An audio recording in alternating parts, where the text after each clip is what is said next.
Viewers আসসালামু আলাইকুম। আমার পিছনে আপনি একটি হর্নেট বাইক দেখতে পাচ্ছেন, একদম ফ্রেশ কন্ডিশন নাম্বার করা আছে। তো এই ভিডিওটির মাধ্যমে বাইকটির প্রাইস এবং কন্ডিশন সম্পর্কে জানাবো। তো ভিউয়ার চলুন ভিডিওটি শুরু করি। আমি আপনাদেরকে বাইকের সামনে টায়ার কন্ডিশন দেখায়, দেখতে পাচ্ছেন ফ্রেশ মাডগার্ড কন্ডিশন ফ্রেশ, বাইকে কোনো ধরনের দাগ স্পট নাই, শুধুমাত্র বাইকটিতে তেল তুলবেন আর চালাবেন, 1 টাকার কোনো ধরনের কোনো কাজ নাই। বাইকটির ইঞ্জিন কন্ডিশন একদম আনটাচ অবস্থায় আছে।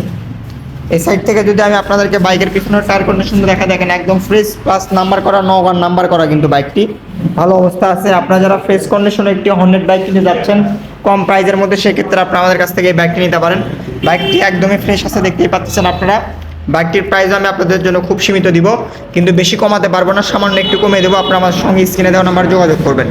তো এই বাইকটির প্রাইস আমি আপনাদের জন্য দিব হচ্ছে 1,28,000 টাকা, হালকা একটু সম্মানী করবো। আপনারা আমাদের সঙ্গে স্ক্রিনে দেওয়া নাম্বার যোগাযোগ করবেন।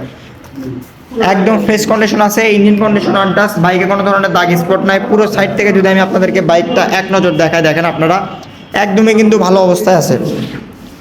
আর নওগাঁর নাম্বার করা, বুঝতেই পারতেছেন। আপনারা যারা নওগাঁতে থাকেন তারা এই বাইকটি নিতে পারেন, কোনো সমস্যা নাই বাইকটিতে। বাইকটির চলাও আছে খুব কম, আপনার হচ্ছে জেনুইন চলা ছিল 8,000 কিলোমিটার। 8,000 কিলোমিটার চলা বাইকটি আছে আর কি, বুঝতেই পারতেছেন। আপনারা যদি নেন অবশ্যই স্ক্রিনে দেওয়া নাম্বারে যোগাযোগ করবেন।